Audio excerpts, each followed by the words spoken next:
Bienvenue à ce nouveau numéro du magazine Actu 30. Mesdames et messieurs, j'ai un programme à présenter, programme que j'ai écrit à la haie. C'est entre autres la phrase du sénateur Jean-Pierre Bemba Gombo ce mardi devant la presse à Bruxelles pour sa première sortie médiatique depuis le 8 juin 2018. Le président national du mouvement de libération du Congo a parlé sans langue de bois. Entre-temps, l'annonce de son retour au pays est saluée par les Quinois, des Quinois qui pensent que la présence de Jean-Pierre Bemba dans le pays va bouleverser la donne politique. Vous les entendrez dans un instant. Voilà pour le sommaire de cette édition. Bienvenue à tous. Bonsoir, c'était sa première sortie médiatique depuis sa libération le 8 juin dernier. Jean-Pierre Bemba Gombo a indiqué dans cet entretien avec la presse à Bruxelles qu'il avait de l'expérience. Je cite, « Évidemment que j'ai changé, j'ai 10 ans de plus, 10 ans d'une expérience différente. Mon retour au pays est sans idée de rancune ou de vengeance. Je suis tourné vers l'avenir, je ne regarde plus vers le passé. » Au sujet de la candidature de Joseph Kabila aux prochaines élections, Jean-Pierre Bemba a affirmé qu'il ne peut plus se représenter. La Constitution est claire à ce sujet. Si elle n'est pas respectée, ce serait un désastre pour le pays. J'ai de l'expérience dans la gestion de l'État, dans le domaine de la sécurité. J'ai un programme à présenter, programme que j'ai écrit à la haie. Ce sont donc ces petites phrases devant les professionnels des médias. Nous y reviendrons avec force détail dans nos prochaines éditions d'information. Entre-temps, le sénateur rentre le 1er août 2018. C'est le secrétaire général du MLC qui l'a annoncé ce lundi 23 juillet dans une déclaration. L'UF Bazaïba appelle les Quinois à se mobiliser pour réserver un accueil chaleureux au fils du pays. Ce n'est plus un secret.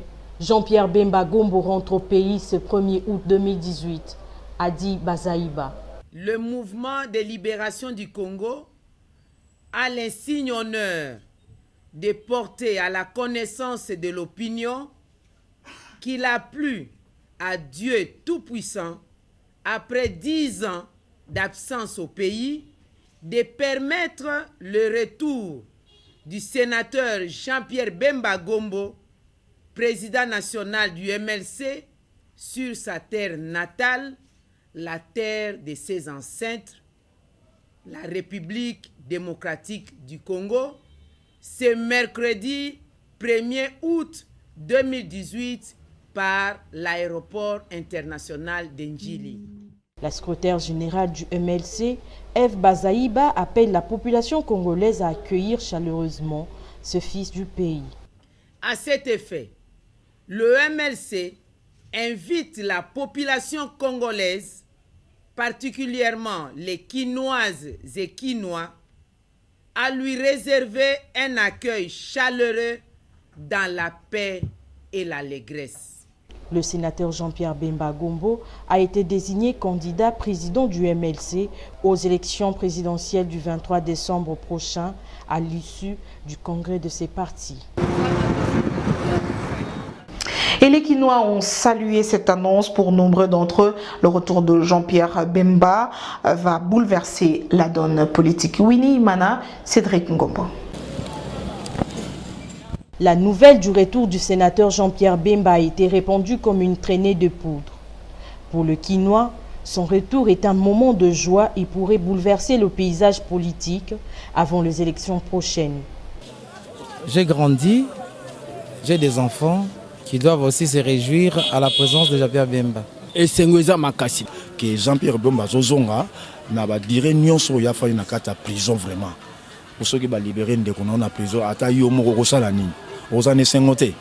Donc pratiquement dans les années que Jean-Pierre Bemba a zongi na kata mabeli na yi. Pour sa candidature à la présidence. On se retrouve ça normal. Pour d'autres, c'est un fils du pays qui a le droit de revenir au pays comme un homme libre. Jean-Pierre Bemba, c'est un fils du pays. Il peut rentrer n'importe quelle date. C'est tout à fait normal. Asibir Pennaye et Cécile Bakati Likamo. Il a droit à revenir à Mboka. Quand on pose la question de savoir leurs attentes sur Jean-Pierre Bemba, ils répondent. mon souci n'est que lorsqu'il va fouler ses pieds sur le sol des ancêtres, il faut qu'il puisse changer les données politiques. Pourquoi? Parce qu'aujourd'hui, la population a besoin de l'alternance politique. Et alors beaucoup plus, comme il était absent du sol de ses ancêtres, comme il revient de ce pays, donc moi, en tant que patriote, en tant que peuple qui a besoin de l'alternance politique dans mon pays, j'ai besoin que Jean-Pierre Bemba puisse changer la donne politique. On peut offrir aux jeunes gens la vie sociale, quoi. Donc c'est ça, ce que je veux. Le sénateur Jean-Pierre Bemba, 55 ans, ancien vice-président de la République démocratique du Congo, a quitté la RDC en 2007. Après avoir passé les 10 dernières années en prison à La Haye, il est actuellement libre en Belgique. Le retour du sénateur Jean-Pierre Bemba va carrément changer la configuration politique congolaise, selon le professeur Bruno Likoku, vice-président du Centre républicain Ichango pour le développement et la démocratie. Il est interrogé par Orman Bola. Tout d'abord, il y a un fait sociologique. Quand quelqu'un est libéré, la première des choses, le premier réflexe, c'est de rentrer à domicile. Bemba doit rentrer chez lui. Moi, je crois que sur le plan sociologique, c'est tout à fait normal. Sur le plan politique, c'est un acteur politique, comme tous les autres Congolais. Il a les mêmes droits que tous les autres Congolais. Que certains l'acceptent, que certains ne l'acceptent pas, ça c'est leur problème. Mais soyons un peu logiques avec nous-mêmes. Soyons un peu conséquents avec nous-mêmes. Aujourd'hui qu'il est libéré, il est lavé de tout soupçon. La moindre des choses, c'est qu'il revienne et qu'il reprenne ses activités. Je ne vois pas qu'est-ce qu'il peut changer. Il vient, il retrouve le milieu politique congolais, le microcosme congolais, politique congolais. Il vient, bon, les choses vont continuer. Il va apporter ce qu'il va apporter. Il a son électorat. Il a ceux qui sont derrière lui. Ben, il y en a d'autres qui ont aussi des gens derrière eux. Ça va continuer, c'est la continuité. La donne, la configuration politique peut-être, mais la donne politique, elle est statique. On va reparler de la question qui fait polémique, la candidature du cardinal Laurent Mosengo Passigna. Un non-événement, affirme la majorité présidentielle, pour qui Mosengo ne fait pas l'unanimité au sein de l'opposition. Comme candidat, Mosengo ne fera pas le point face à celui de la famille présidentielle. La candidature de Laurent Mosengo, archevêque de Kinshasa, est un non-événement pour la majorité présidentielle. Le cardinal doit d'abord avoir un programme de société à même d'appâter les Congolais. Pour la famille politique de Joseph Kabila, son candidat à la présidentielle battra les challengers de l'opposition. Je crois que nous sommes dans un pays démocratique. Parlons de la candidature de Mosengo et à côté la candidature de la majorité présidentielle, je ne vois aucun inconvénient. Pourquoi ? Parce que Mosengo est un citoyen congolais et par conséquent, il bénéficie de tous les droits constitutionnels. Et si aujourd'hui Mosengo veut se lancer dans la politique, la première des choses qu'il doit faire, c'est d'abord respecter les codes qui régissent, n'est-ce pas, la gouvernance des prêtres. Il y a les codes canons qui demandent aux prêtres de ne pas faire la politique parce qu'il y a une incompatibilité dans l'exercice politique.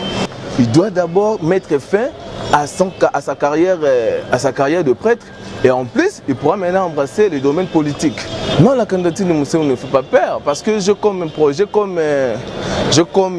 l'intention que les gens pensent, puisque Mosengo a dirigé la conférence nationale souveraine et par conséquent, il peut se lancer en politique. Non, Mosengo ne peut pas créer un soubresaut, il ne peut pas effrayer la majorité présidentielle.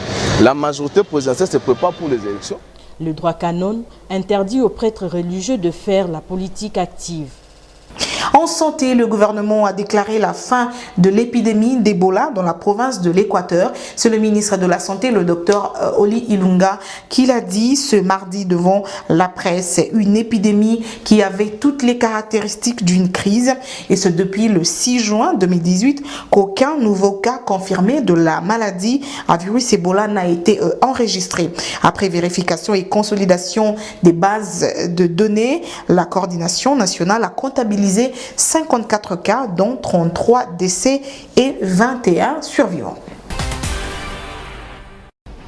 Autre chose, le collectif des organisations de la société civile du Kasaï a tenu un point de presse ce lundi 23 juillet 2018. C'était dans l'enceinte de Don Bosco, dans la commune de La Gombe. Au cours de ce point de presse, le rapport a été donné sur l'implication de la structure dans l'intervention des FARDC dans le conflit Kamwina-Nsapu. Le président du collectif a reconnu le travail abattu par les forces armées de la République démocratique du Congo pour l'instauration de la paix.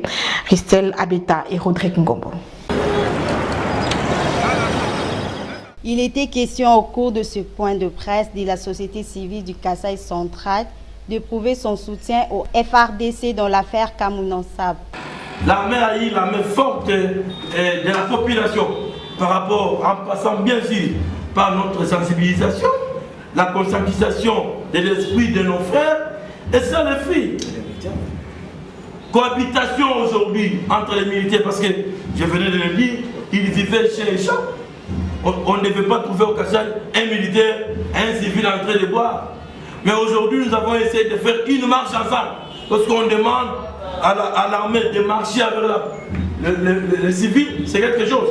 Cette cohabitation-là prouve à suffisance que nous avons réussi le travail. Mais j'ai souligné, il y a encore beaucoup de choses à faire. La société civile du Kasaï central salue le travail fort abattu par les FARDC pour le maintien de la paix dans la province. Je te faire à l'armée, oui, le travail qui a été abattu par les FARDC. Ils ont mêlé de la politique. Or, nous, on voit la sécurité de nos frères. Au contraire, aujourd'hui, si vous arrivez au Kasaï et vous demandez à un gouverneur d'enlever nous le militaire, la population va crier sur toi.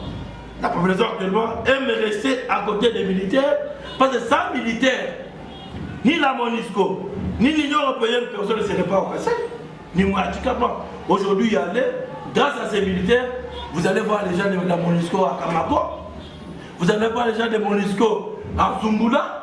Actuellement, même ils sont à Dimbélé, voire même à Tchimboulou, là où il y avait,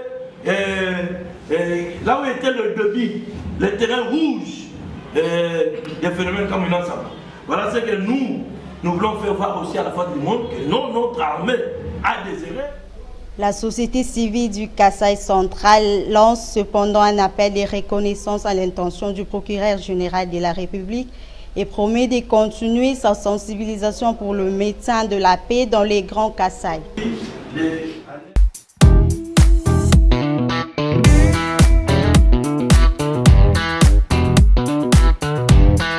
En sport, relégué à la nouvelle et prochaine deuxième division du championnat national, l'équipe du Racing Club de Kinshasa RCK ambitionne de revenir à la division 1. Aussi, le budget du club tenu secret a-t-il été triplé pour la raison sportive. La saison sportive 2017-2018, c'était à l'issue de l'Assemblée générale ordinaire de cette équipe tenue à la place Rotonda dans la commune de Ngaliema. Reportage Paul Kazozo et Serge Mitilesi. De 11h à 11h30, la durée de l'Assemblée générale ordinaire du Racing Club de Kinshasa. En 30 minutes, après lecture, tous les rapports de l'exercice 2017-2018 ont été adoptés à l'unanimité. Beaucoup de regrets cependant sur le plan technique du fait de la relégation du RCK à la prochaine D2 pour insuffisance des résultats. Conscient, les joueurs n'ont plus qu'un objectif, revenir à la D1 à l'édition 2019-2020. On est vraiment déterminé de jouer puis de monter alors à D1. Oui, nous sommes sûrs. Nous sommes vraiment unis et puis avoir beaucoup travaillé pour monter à D1. En fait, on a joué cette saison avec beaucoup d'ambition, mais on n'a pas pu retenir l'équipe en 2-1. Et au fin de la saison, nous sommes relégués en 2-2. Donc, c'est malheureux pour nous parce qu'on pensait tenir l'équipe en 2-1. Voilà. Dans la saison prochaine, ce que nous pouvons faire, c'est seulement de se bien préparer, de bien travailler afin de faire monter l'équipe à 2-1. Délégué de la NINAFOOT à ces assises, le secrétaire national de cette entité sportive a apprécié à sa juste valeur les degrés de fair play affichés par le Racing Club de Kinshasa. Le RCK a reconnu ses contre-performances avec fair play et loyauté. On peut avoir des ambitions au début d'une saison et ne pas les réaliser. Je pense qu'il ne faut pas aller à la chasse aux sorcières. Il faut emboîter les pas au club RCK qui reconnaît avec beaucoup de fair play la contre-performance du club et se projette pour la saison prochaine. Comme à l'accoutumée, à ce genre d'assises, tous les joueurs ont été déclarés transférables. Pour la reprise des entraînements, les comités devront se réunir pour en fixer la date exacte.